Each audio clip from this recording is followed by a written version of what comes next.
Sejam bem-vindos ao canal Vem Senhor Jesus. Eu sou Ezequiel Gomes e hoje estou aqui com a minha Bíblia aberta para fazer para vocês uma exposição do primeiro capítulo da segunda carta aos Tessalonicenses. O meu objetivo principal é refletir a respeito de uma mensagem baseada na relação entre o absurdo do sofrimento em meio à positividade da fé. Então, se você quiser acompanhar a exposição da Palavra de Deus a partir da sua Bíblia, dá tempo aí de você pegar a sua Bíblia e abrir em 2 Tessalonicenses capítulo 1. Enquanto você abre a sua Bíblia, caso esse seja o seu desejo, eu vou ler Romanos 8, verso 18, para contextualizar a introdução dos temas a respeito dos quais nós vamos falar hoje. Então aqui em Romanos 8, verso 18, Paulo diz o seguinte: porque para mim tenho por certo que os sofrimentos do tempo presente não podem ser comparados com a glória a ser revelada em nós. As palavras de Paulo ganham profundo significado não meramente pelas suas capacidades poéticas, retóricas, mas pela vida que acompanha as suas convicções. Paulo não foi uma pessoa que sofreu pouco. Se a gente for fazer uma análise extensa da biografia de Paulo, a gente perceberá inúmeros tipos de sofrimento de toda ordem possível, de ordem psicológica, de ordem física nos contextos de prisão, açoite, contextos de passar perigo, passar fome, traição, dificuldade, preocupação, em inúmeros sentidos, em inúmeros contextos, em inúmeras realidades. Diante disso, uma pessoa poderia facilmente se tornar amarga e talvez experimentar o sofrimento de uma perspectiva puramente negativa. Até porque o sofrimento traz em seu cerne um quê de absurdo. Isso é uma coisa interessante.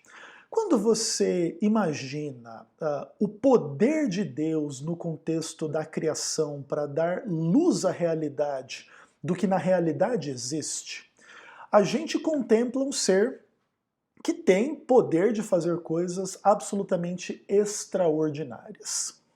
E agora, no contexto destas coisas extraordinárias que este ser é capaz de fazer, existe uma experiência que aparentemente é uma perspectiva bastante geral, pelo menos dentro da humanidade, das coisas que a humanidade conhece, a experiência da dor, do sofrimento. E muitas vezes perceber, né, o absurdo da dor e do sofrimento, às vezes não é tão simples e às vezes é simples demais. Às vezes não é tão simples porque a gente está tão acostumado com a realidade tal qual ela é, que parece que não nos chama a atenção que a realidade esteja envolvida em tanto sofrimento. Imagine que agora, nesse momento em que eu gravo esse vídeo, ou que você assiste esse vídeo, existem pessoas literalmente morrendo de fome, literalmente agonizando em contextos de doença. Existe todo tipo de sofrimento psicológico, físico, em inúmeras direções, em inúmeras questões, que às vezes é até difícil a gente contemplar. E às vezes a gente não contempla porque a gente quer ignorar essa realidade, porque de outra forma, esse sofrimento que a gente inclusive não consegue resolver, que é o problema do mundo, vamos pensar assim, ele ainda causa ainda mais sofrimento em nós. Aí a ansiedade, a preocupação, as perspectivas negativas que acompanham a experiência do sofrimento dos outros e a perspectiva do nosso próprio sofrimento, né? Talvez nós não estejamos hoje passando fome ou doentes ou com uma dor horrível, mas isso pode acontecer com a gente a qualquer momento da nossa existência. E às vezes a gente antecipa isso mentalmente, fica preocupado o que é, o que será. E tudo isso é bastante absurdo no final das contas. E a facilidade da gente identificar que tudo isso é absurdo é justamente a convicção de que por detrás da existência existe um Deus todo-poderoso.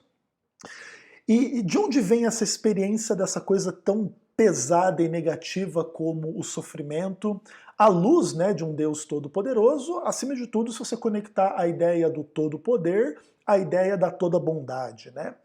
Deus não meramente ama, Deus é amor, Deus é bom, Deus é perfeitamente bom. E esses dilemas e essas questões acompanham, né, a humanidade há muito tempo, em inúmeros contextos. Inclusive, isso contextualiza próprias discordâncias entre pessoas que não acreditam em Deus, né? Em função, inclusive, do sofrimento, né? Que é uma versão do problema do mal, tá? Que é um dos maiores, se não o mais recorrente, maior argumento usado contra a existência de Deus. Paulo foi um homem de muito sofrimento em muitos contextos e foi um homem criado dentro de um contexto de fé em Deus.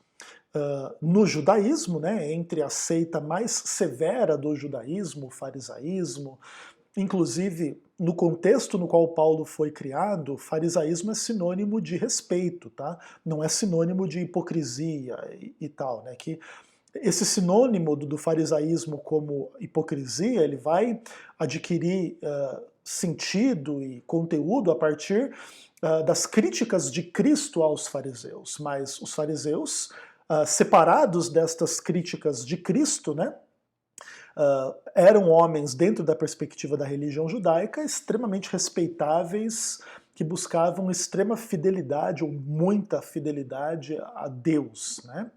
Isso é interessante. E Paulo, ele é criado dentro desse ambiente, e ele passa por uma experiência bastante interessante de conversão, e essa conversão a Cristo, que inclusive vai ter amplas implicações para a existência do cristianismo, ela não será desacompanhada de muito sofrimento, como eu já expliquei aí nas perseguições, nas prisões, nos açoites, nos perigos, no passar fome, um monte de questões aí que acompanhou a trajetória de Paulo.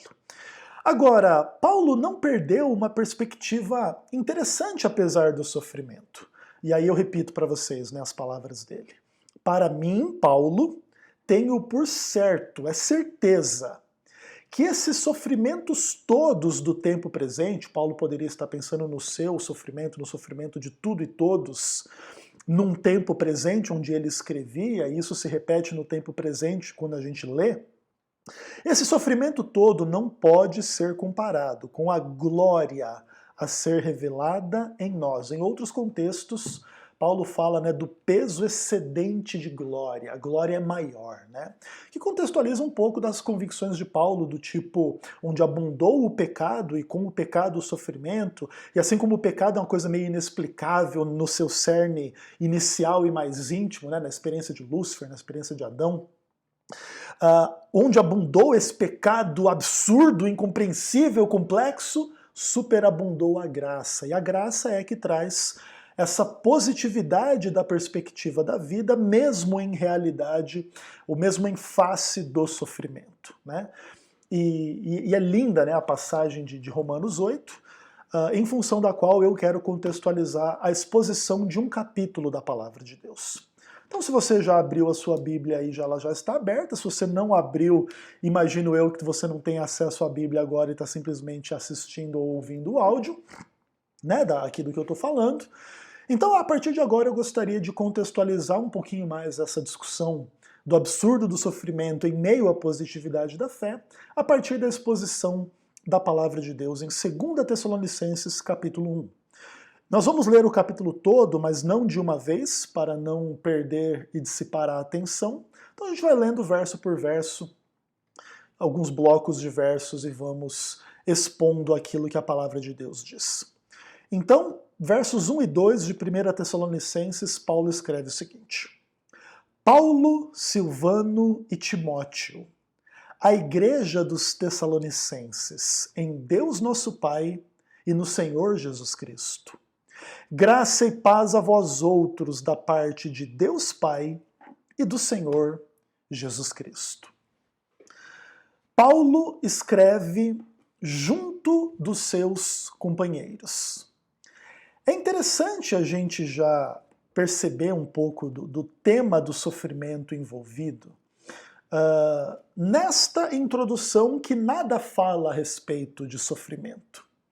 Entretanto, a introdução fala de Paulo e seus companheiros, inclusive cita pelo nome, pelo menos dois deles, Silvano e Timóteo. É bem interessante a gente lembrar que Paulo é descrito na palavra de Deus, no contexto da sua conversão, como um homem que vai sofrer. Quando Paulo perde a visão em função daquilo que é o seu encontro com Cristo na estrada de Damasco, e Cristo aparece para Ananias e diz, vai lá encontrar esse cara e ora por ele.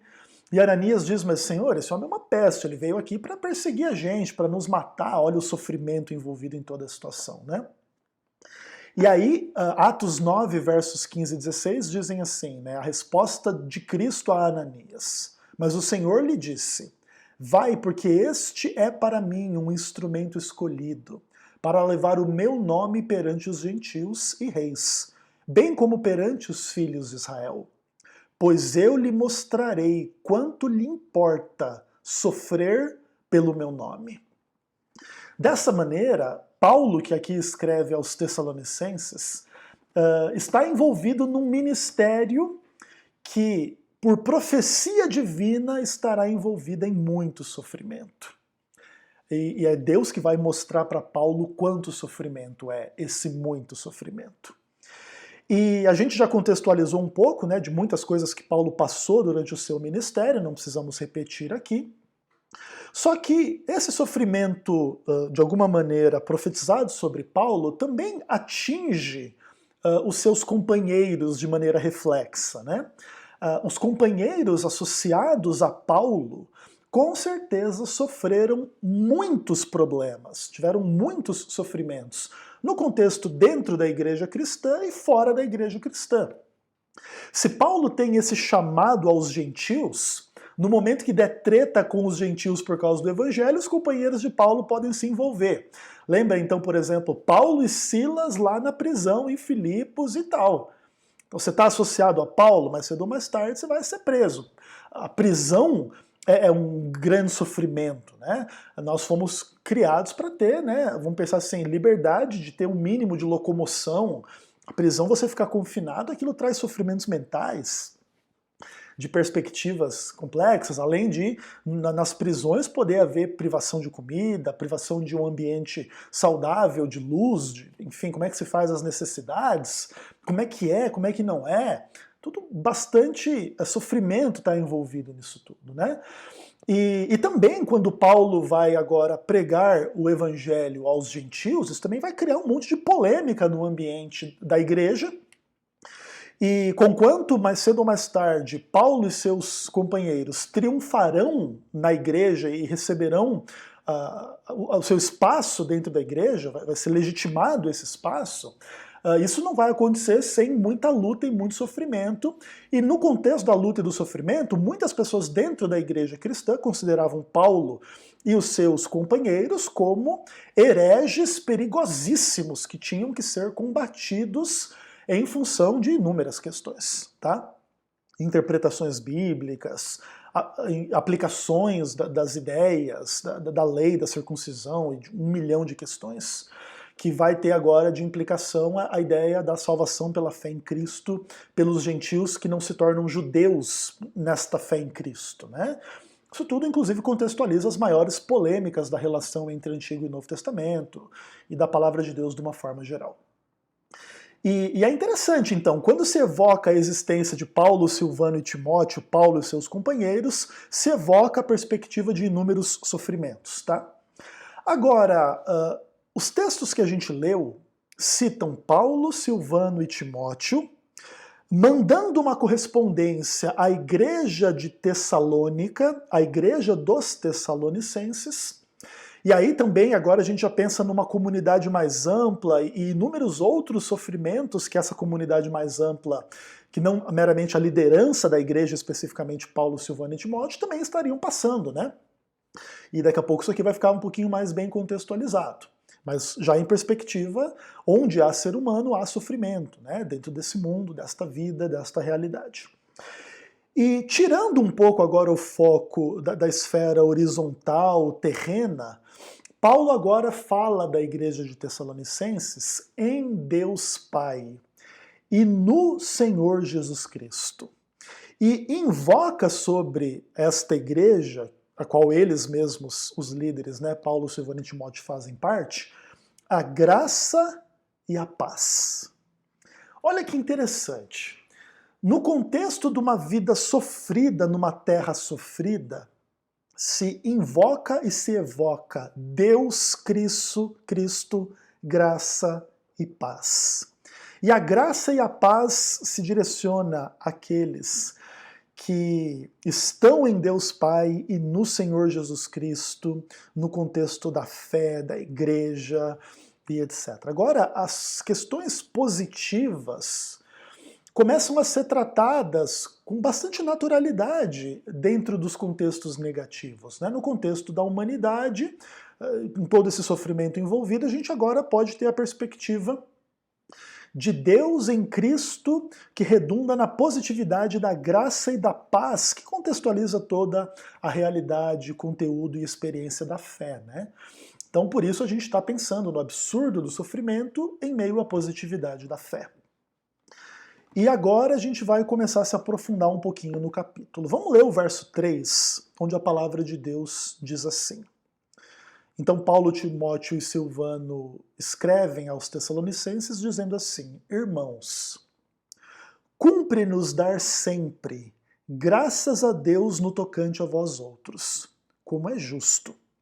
Pois a vossa fé cresce sobremaneira, e o vosso amor mútuo de uns para com os outros vai aumentando. Então agora, os líderes da igreja se direcionam aos membros da igreja aos quais eles estão servindo. Cristo falou um pouco sobre a dinâmica de serviço, honra, glória e hierarquia dentro da igreja, quando ele diz que quem quiser ser o maior deve ser aquele que serve. Por esta simples subversão, Cristo gira a pirâmide das relações humanas de cabeça para baixo e muda o mundo, pelo menos em teoria, e na prática daqueles que praticam o que Cristo ensinou.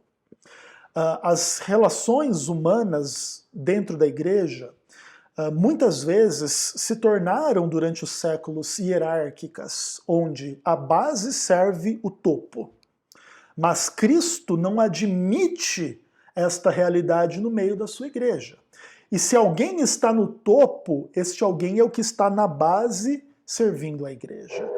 Cristo subverte, né, a lógica e a prática meramente empresarial ou governamental na relação entre líderes e membros da igreja. Dessa forma, Paulo, Silvano e Timóteo não são os grandes apóstolos e servos do Senhor no topo da pirâmide, recebendo os benefícios e os serviços financeiros e de logística e tal, para que eles exerçam o seu maravilhoso ministério. Paulo e Timóteo estão na base, na vida da igreja, no chão da igreja, no dia a dia, auxiliando os seus companheiros a compreender a fé, o amor no qual esses companheiros estão agora crescendo e aumentando. Isso é bonito de perceber, né? É bastante interessante. É dentro desse contexto de serviço, não a partir do topo da pirâmide, mas da base, que Paulo, Silvano e Timóteo dão graças a Deus continuamente. Por exemplo, a Bíblia de Jerusalém, traduzindo esse texto, diz assim, né?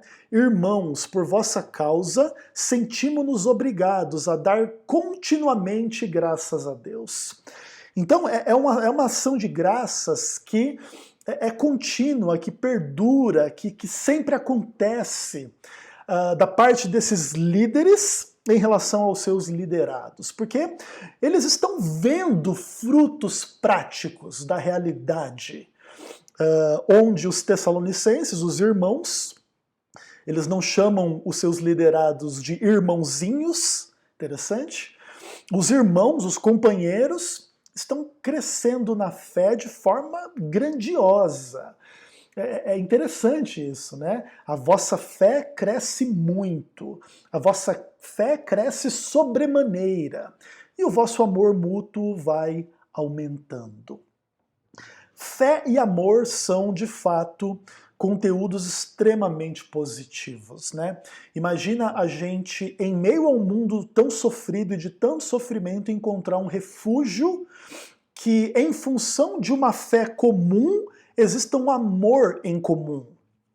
Claro, essa lógica precisa ser cada vez mais expandida, porque o próprio Cristo ensinou que se você ama só quem te ama, só quem é do clubinho, você não faz nada demais, porque os pagãos fazem a mesma coisa. E a ideia é expandir esse amor para com os outros que também não fazem parte do clubinho, tá? Isso, inclusive, contextualiza por que a gente vai pregar o evangelho fora das nossas divisas, né? Como povo de Deus ou como igreja, e vai evangelizar os de fora da nossa igreja, de fora do povo de Deus, né? Muitas vezes isso no contexto de um protestantismo já bastante dividido em inúmeros ramos e tal, isso é considerado negativo em função do tipo de proselitismo, de exclusivismo e discussões, né, que nós adventistas inclusive estamos bastante acostumados. Mas na realidade, o que existe aqui é uma comunidade que cresce na fé e cresce no amor, e esse treco começa a transbordar. E por isso as pessoas têm essa tendência de sair um pouco da sua esfera para levar isso aos outros, né? Claro, isso dentro da experiência mais correta e mais ideal como start e fundamento da missão, né? É a fé e o amor.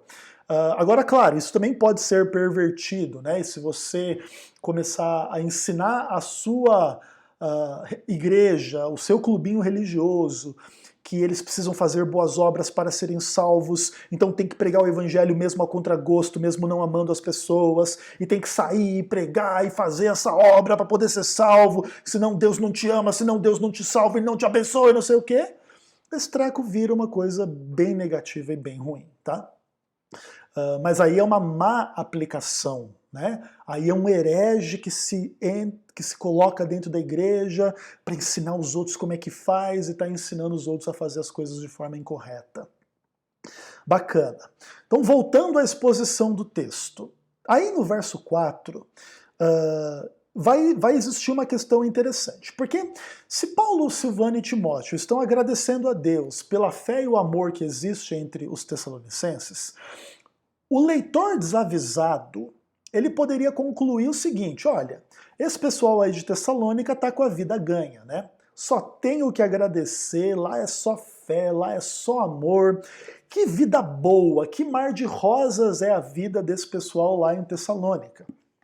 E aí o verso 4 vai começar a contrabalancear isso dizendo o seguinte: a tal ponto, né, essa ação de graças pelo amor e pela fé crescente acontecem, que nós mesmos, Paulo, Silvano e Timóteo, nos gloriamos de vocês em Tessalônica, entre as igrejas de Deus, à vista da vossa constância na fé, em todas as vossas perseguições e nas tribulações que suportais. Opa!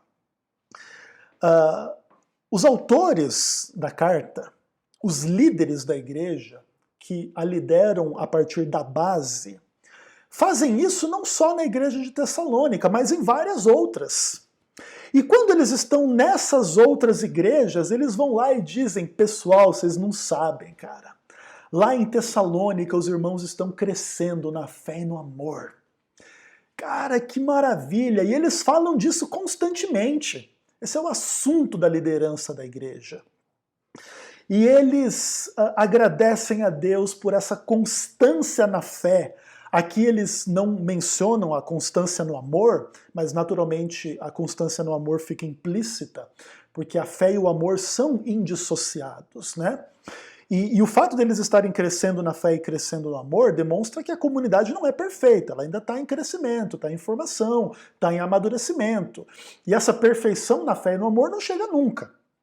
Mas o crescimento deve chegar sempre.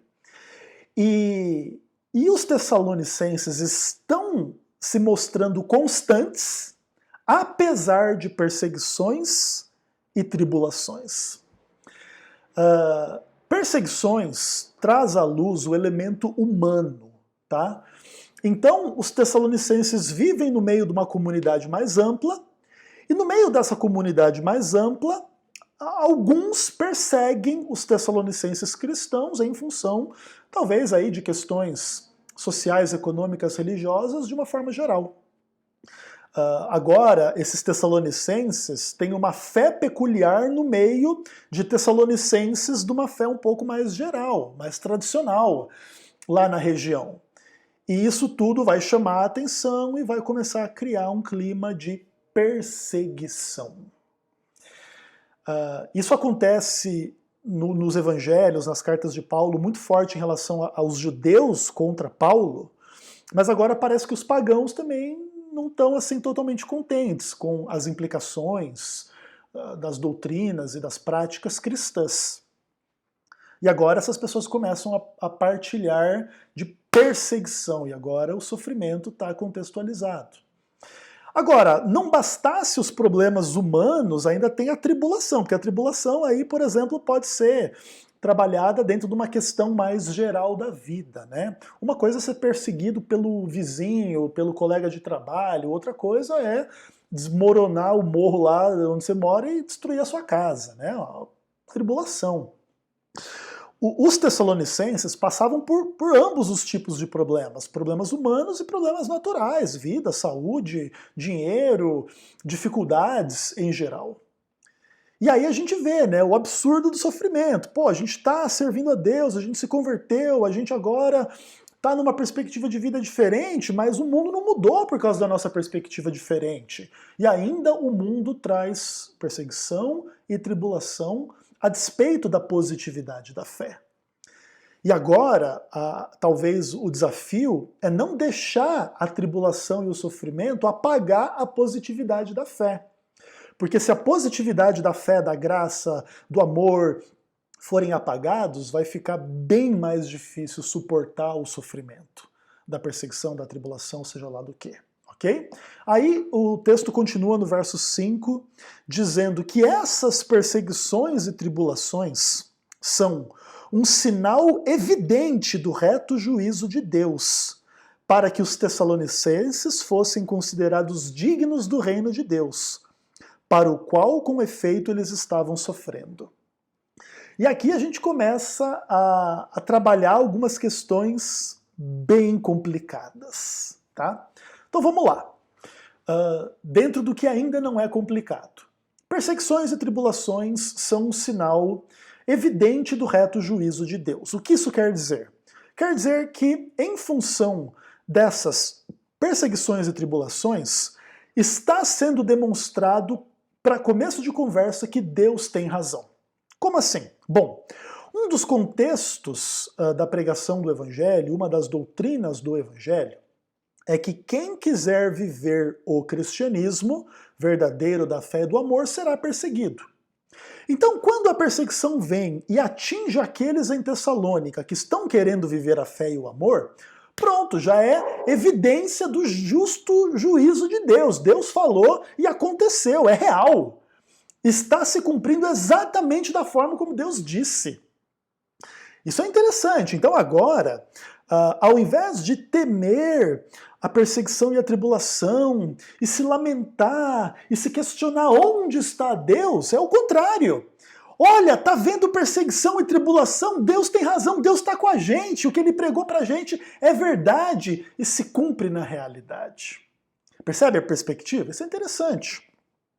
Também, naturalmente, a gente pode se aprofundar na perspectiva do reto juízo de Deus e entender não somente que as profecias que Deus falou que iam se cumprir se cumprem, mas entender os princípios por detrás do cumprimento dessa profecia. Veja, por exemplo, Por que que agora que os tessalonicenses estão querendo viver a fé através do amor, eles estão sendo perseguidos? Não é óbvio que amar é uma coisa mais positiva do que perseguir e odiar porque a pessoa discorda de mim e não concorda com tudo que eu concordo? Ou com tudo que eu penso? Claro que é, mas olha que coisa maluca. Toda a pregação cristã positiva se contextualiza na realidade negativa do pecado. Então, quando a positividade da fé chega numa comunidade, alguns a abraçam e outros não. E esses que não abraçam essa positividade da fé odeiam ainda mais aqueles que ousam crer em um mundo diferente, ou ousam a crer, acima de tudo, na fé e no amor, no meio do mundo do sofrimento.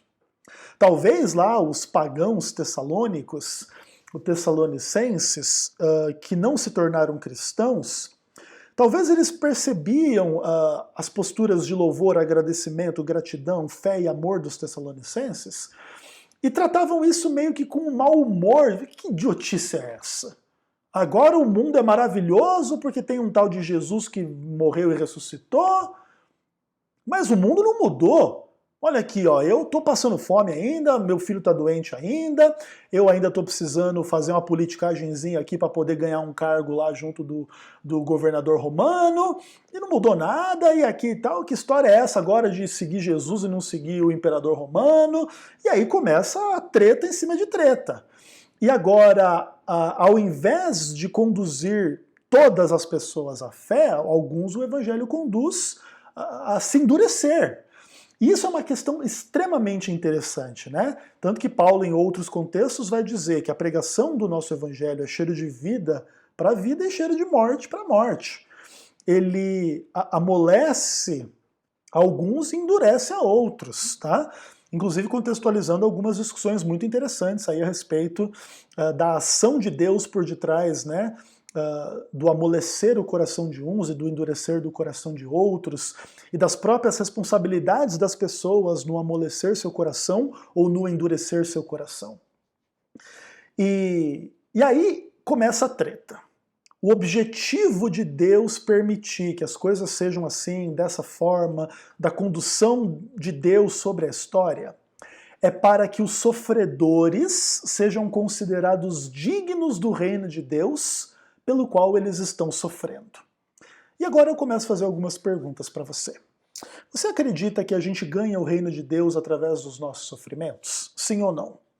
Eu imagino que a maioria de vocês que teve a paciência de me ouvir até aqui vai responder que não. O receber o reino de Deus é pura graça. Não é assim eu sofrer para ser digno e alcançar o reino. Então, peraí, será que a gente não está meio que aqui num limiar entre a verdade bíblica e a heresia, quando a gente lê aqui no verso 5 que tudo isso acontece para que a gente seja considerado digno do reino de Deus, pelo qual nós estamos sofrendo? Como que funciona isso, tá? E aí eu gostaria de dizer algumas coisas para vocês. Existe um limiar aqui entre a heresia e a ortodoxia. E eu vou ilustrar isso de uma seguinte perspectiva. Imagina um grupo de hereges lendo esse texto e tendo uma ideia. Olha, vamos fazer o seguinte. Vamos fundar uma igreja.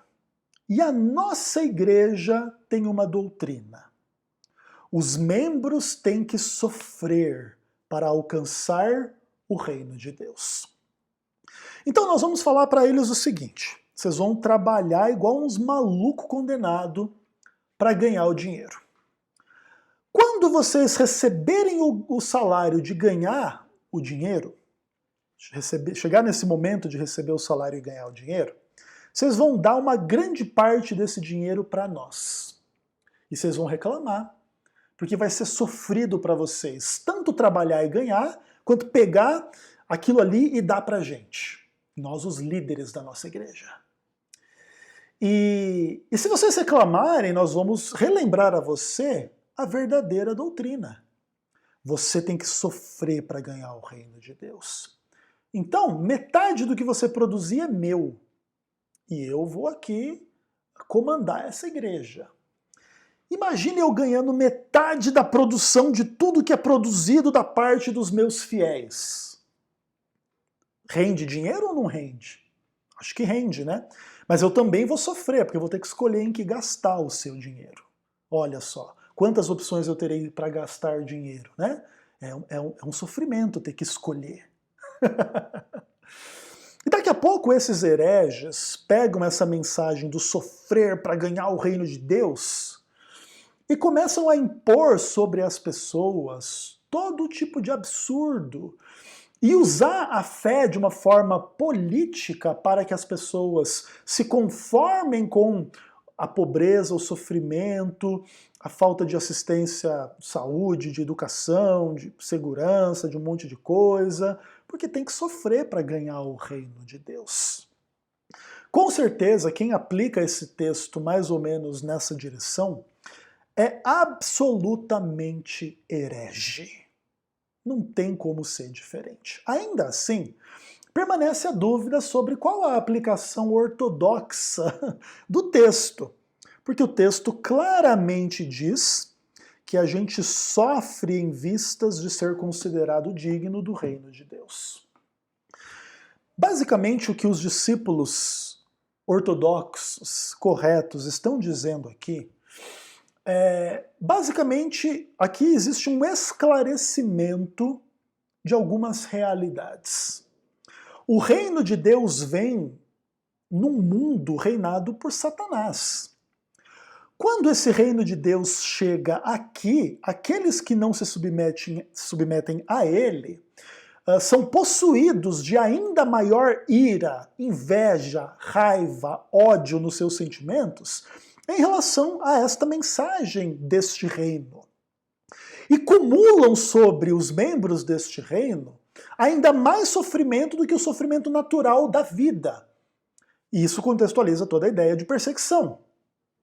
Então, o que acontece? Aqui agora, o reino de Deus será atingido por aqueles que vão sofrer em função deste reino. E não tem como ser diferente. Isso não quer dizer que o sofrimento que eu passo gera mérito para mim, para que eu adquira o céu pelas minhas próprias obras. Isso é o que? É a leitura herética da situação. A leitura real é que o sofrimento é inevitável da parte daqueles que vão herdar o reino de Deus. Isso pode parecer absurdo, porque o sofrimento carrega essa experiência absurda que surge do pecado, do mal, que é uma coisa bem maluca na presença de um universo criado por um Deus bom, mas ainda assim é o que os discípulos estão esclarecendo. Então, sofrer pelo reino para ser digno é algo que envolve discussões muito mais amplas, tá bom? E ao final das nossas compreensões, o que nós vamos entender é que o sofrimento pelo reino de Deus para ser considerado digno do reino de Deus envolve duas discussões bastante amplas. Se vai existir mérito na salvação daquele que sofre em função do seu sofrimento, e uma outra questão é se, de alguma forma, a experiência do sofrimento impõe uma experiência, uma lógica meio sinergista na experiência da salvação, tá? E aí a gente não vai se desviar demais para as discussões doutrinárias, porque o objetivo aqui é expor a palavra de Deus e não discutir a doutrina, mas sem se desviar demais eu vou responder para você. Sofrer pelo reino de Deus para ser digno dele no contexto de 2 Tessalonicenses não tem que ver com sofrimento trazendo mérito de salvação para aquele que sofre. Ok? Se assim fosse, algumas verdades essenciais do Evangelho seriam destruídas. Em especial, a salvação pela graça mediante a fé que não vem de nós é dom de Deus, não de obras para que ninguém se glorie. Se o sofrimento fosse uma obra meritória que redunda em salvação, a verdade da própria salvação pela graça mediante a fé, não de obras, seria destruída. E como nós partimos do pressuposto que não há contradição na palavra de Deus, o sofrimento que redunda na entrada do reino de Deus em 2 Tessalonicenses 1, verso 5, não envolve a ideia de mérito na salvação. Entretanto, envolve a ideia de sinergismo. E aqui a gente já, de alguma maneira, responde à ideia de que o sinergismo é sinônimo de mérito na salvação. Veja, a experiência do sofrimento do homem em função do Evangelho é uma experiência humana.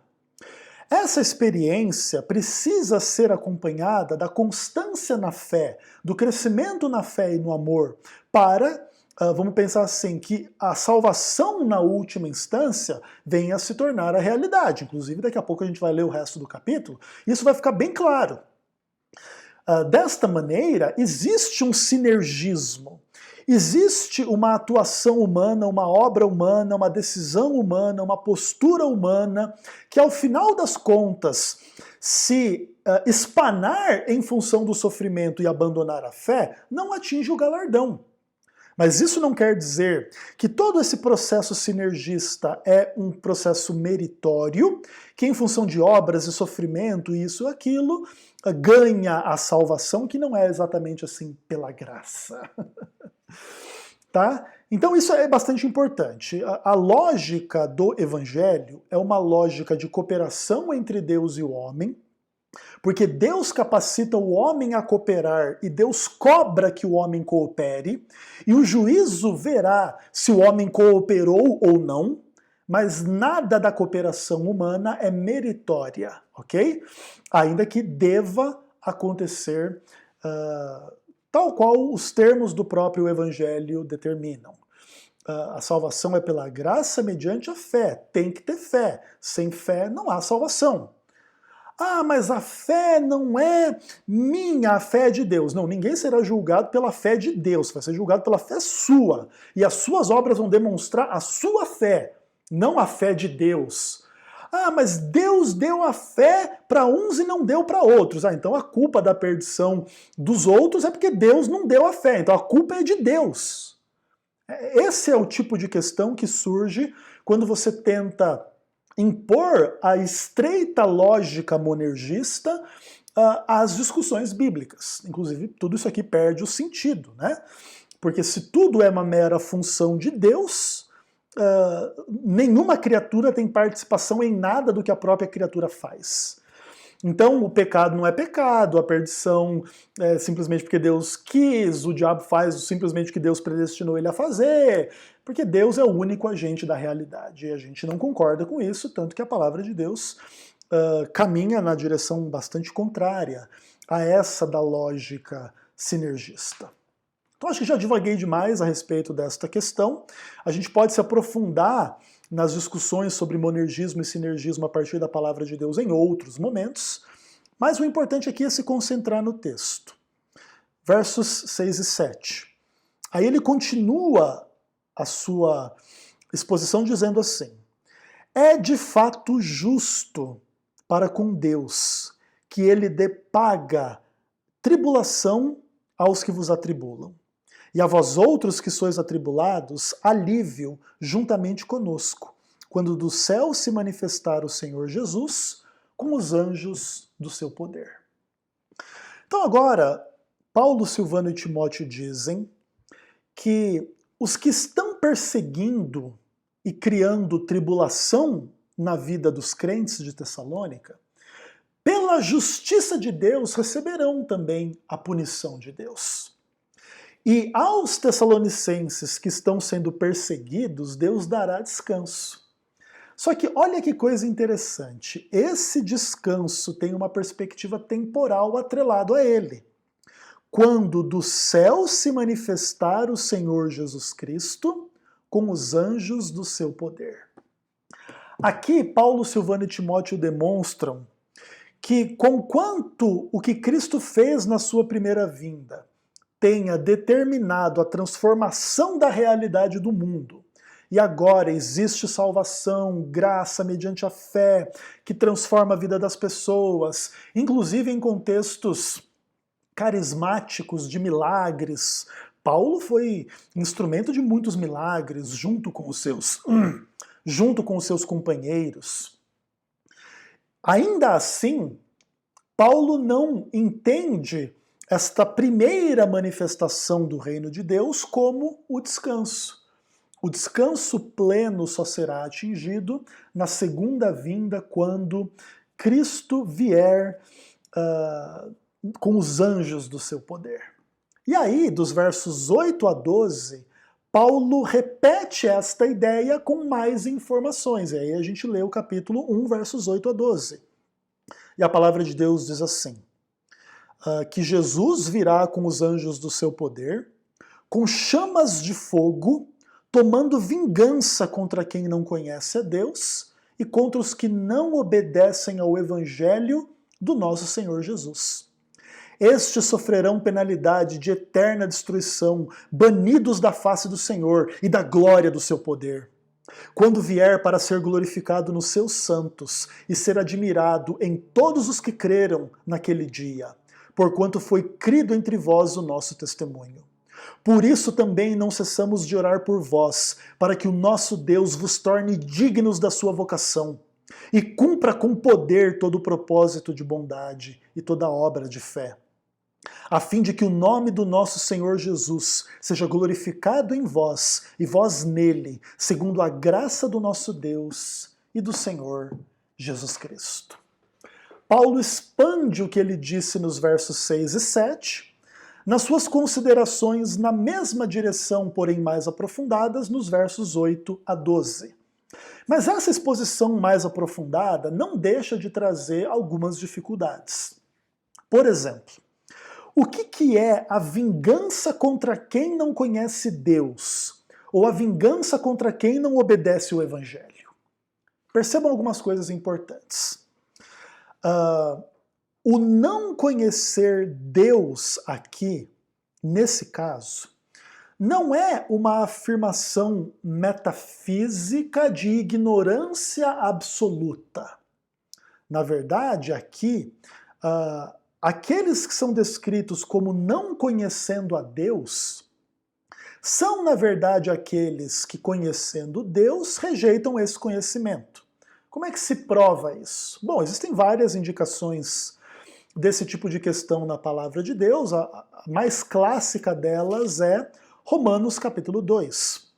E ali existem algumas coisas bastante claras a respeito desse tipo de coisa. Na verdade, começa no capítulo 1, verso 28. Diz assim: por haverem desprezado o conhecimento de Deus, o próprio Deus os entregou a uma disposição mental para praticarem coisas inconvenientes. Nos versos anteriores ainda, a partir do verso 18, se fala da ira de Deus contra os homens que detêm a verdade pela injustiça. Porque o que de Deus se pode conhecer é manifesto entre eles, porque Deus manifestou. Aí o verso 21. Porquanto, tendo conhecimento de Deus, não o glorificaram como Deus. Esse grupo de pessoas em Romanos 1 e Romanos 2 vai ser descrito em 2 Tessalonicenses 1, verso 8, como os que não conhecem a Deus, no ponto de que, conhecendo-o, rejeitaram esse conhecimento. Então, por isso, a condenação deles é justa. De outra forma, essa condenação seria absurda. Tipo num esquema monergista calvinista mesmo. Deus não dá o conhecimento para a pessoa, Deus não capacita ela a crer em nada e a responsabiliza por não ter crido no que ela não podia crer. Isso seria completamente injusto e absurdo. Mas Paulo, em 2 Tessalonicenses, ele diz o contrário. Ele diz que é justo que Deus retribua aqueles que estão fazendo mal aos Tessalonicenses, deixando a dica para basicamente dizer o seguinte: é justo que Deus condene quem não conhece a Deus. Por quê? Porque o evangelho também chegou em Tessalônica, mas muita gente não quis o evangelho. E ainda perseguiu quem creu no evangelho. Por isso Deus vai condenar quem não conheceu Deus. Porque no evangelho eles poderiam ter conhecido, mas rejeitaram conhecer. E o que foi feito para eles conhecerem a Deus foi Deus que fez, e eles são responsáveis por essa rejeição. Então, fica clara aqui a questão. Outra coisa, que história é essa de vingança contra quem não obedece o Evangelho? O Evangelho não é uma pura graça, independentemente de um sinergismo que conduz a algum tipo de necessidade de obediência da parte do homem? Aqui, claramente, a gente já vê que essa lógica não é a lógica do texto bíblico. Haverá um justo juízo contra também quem conhece o Evangelho, mas não obedece, que é a mesma situação daquele que conhece a Deus, mas não conhece, ou não se submete a esse conhecimento. Demonstrando que a graça não age de forma irresistível, demonstrando que o Evangelho tem sim o elemento de obediência a ele atrelado, que não tem nada a ver com salvação por mérito ou legalismo. Tá? O Evangelho demanda uma resposta de obediência, e é só o que obedece que não será condenado.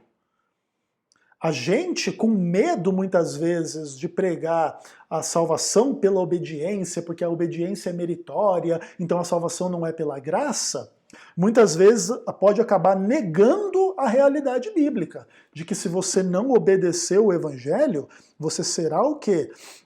Condenado. Deus vai tomar vingança daquele que não obedece o Evangelho. Demonstrando que o Evangelho tem sim o elemento de obediência atrelado à sua própria essência como Evangelho. Então o Evangelho da graça não nega a necessidade da obediência. E pregar a necessidade de obediência não é uma negação do Evangelho da graça. O que mais? Aqui é bem interessante os termos que Paulo se manifesta em relação ao sofrimento que aguarda aqueles que, de alguma maneira, servem a Deus. Aqueles que servem a Deus vão sofrer. Eles vão sofrer essas perseguições, essas tribulações, até que Jesus volte. Porque quando Jesus voltar, ele vai ser glorificado e ele vai ser admirado naqueles que creram, que viveram no meio dos sofrimentos desse mundo. Então, só na perspectiva do fim é que esse sofrimento da parte da igreja vai terminar. E isso é extremamente importante para nos dar força para enfrentar os sofrimentos da nossa vida no presente. Outra coisa muito interessante aqui é os termos que Paulo usa para descrever a penalidade daqueles que não conhecem a Deus ou não obedecem ao Evangelho. É uma eterna destruição que é explicada em termos do banimento da face do Senhor e da glória do seu poder. Aqui existe a ideia de aniquilação definitiva, total e completa, e não da manutenção de um sofrimento eterno na face do Senhor ou na presença do Senhor. Isso é extremamente importante porque a visão clássica de alguns cristãos do inferno como o sofrimento senciente, consciente eternamente, ele traz dificuldades insuperáveis para o caráter de Deus como um ser que é amor. Tá bom? E aí se tenta justificar esse sofrimento eterno, ou esse suposto sofrimento eterno, com uma natureza imortal da alma que não pode morrer. Então quando for banido da face do Senhor vai ficar lá sofrendo eternamente, porque não morre, não se destrói essa tal dessa alma e etc. E a gente lembra que essas ideias todas não têm base nenhuma na palavra de Deus e vem muito mais de uma mentalidade grega, né, influenciada por uma espécie de espiritualismo que existe dentro da filosofia pagã grega e etc. Tá bom? No final das contas, tudo isso que acontece no mundo em termos de sofrimento conduz Paulo, Silvano e Timóteo a orar sem cessar pelos Tessalonicenses. Inclusive cumprindo o que a própria primeira carta de Tessalonicenses 5, verso 17 diz, orai sem cessar. Então aqui agora na segunda carta aos Tessalonicenses, Os líderes da igreja, Paulo, Silvano e Timóteo, que trabalham na base da igreja, eles demonstram na prática estarem cumprindo aquilo que eles ensinaram para a igreja. Eles estão orando sem cessar para que Deus torne os tessalonicenses dignos da sua vocação. É muito interessante essa questão aqui, porque alguns tentam imprimir sobre esta questão toda a polêmica entre o catolicismo e a reforma protestante. Então, basicamente, essa coisa de Deus tornar a pessoa digna, muitas vezes é contrastado com a ideia de Deus declarar a pessoa digna. Aí a ideia da justificação pela fé, forense, não por algo que o homem é ou faz ou que acontece no homem. A justificação é uma experiência alienígena, dessa perspectiva estranha, fora do homem, tá bom? Não é uma coisa que acontece no homem. Deus te torna perfeito e você é justificado. Não, você é um pecador que permanece pecador, mas que crê em Cristo. Deus te justifica, mesmo você ainda sendo um pecador. Deus não torna ninguém perfeito para declarar aquela pessoa justa, senão não teria um justo sequer, porque ninguém é perfeito, ok? Isso é bastante interessante. Aqui, na Bíblia de Jerusalém, se coloca um pouco dessas questões, né? Por exemplo, o verso 11 diz assim: por isso não cessamos de orar por vós, para que Deus vos torne dignos de sua vocação, e que por seu poder faça realizar todo o bem desejado e torne ativa a vossa fé. Então aqui existe um pouco desses elementos do passivo, do ativo, do ser digno na prática ou do ser imputado ou reconhecido digno pela fé. Essa discussão é uma discussão interessantíssima, uma discussão centenária entre católicos e evangélicos, mas creio eu que não é o propósito de Paulo se aprofundar nessa discussão específica na sua forma de tratar a questão aqui. O ser tornado digno da sua vocação é simplesmente o ser preservado na fé a despeito do absurdo do sofrimento. Então Paulo está orando para que Deus preserve essas pessoas, para que elas sejam preservadas. Naturalmente implicando esta relação sinergista entre Deus e o homem, então essa não é uma responsabilidade puramente de Deus, porque senão não teria nenhuma preocupação que isso seria concretizado ou não, mas Paulo está invocando Deus para que ele continue a trabalhar até que os tessalonicenses demonstrem essa dignidade de se manterem fiéis na fé e no amor, a despeito do sofrimento, da tribulação, da perseguição. Eu creio que esse é o sentido do texto, e esse é um sentido simples, e a nossa reflexão termina, né? A fim de que o nome do nosso Senhor Jesus seja glorificado, e vós nele, segundo a graça do nosso Deus e do Senhor Jesus Cristo. Paulo termina evocando graça, glória, a gente glorificado em Cristo, Cristo glorificado na gente pela graça de Deus. É tudo extremamente positivo. Dessa forma eu termino a minha exposição dizendo o seguinte: o tema do sofrimento, a realidade do sofrimento, o absurdo do sofrimento não é negado no que Paulo diz. A positividade da fé não é uma forma de alienar as pessoas dos problemas e de dizer para elas que no fim vai dar tudo certo, então confie e fique tranquilo. É muito mais profundo, a gente vive em meio ao sofrimento, a gente identifica o sofrimento como inclusive cumprindo o que Deus diz que ia se cumprir. A gente não justifica o sofrimento como a gente não justifica o pecado, a gente não quer o sofrimento como a gente não quer o pecado, mas assim como a gente peca, a gente sofre, a gente está destinado à morte, mas a gente tem uma confiança maior do que tudo isso pela graça de Deus na volta de Jesus Cristo, quando Ele será glorificado em nós e nós seremos glorificados nele. Desde que a gente persevere na fé e no amor, aumente na fé e no amor, a despeito do sofrimento. Basicamente, eu acredito que esse é o sentido do texto.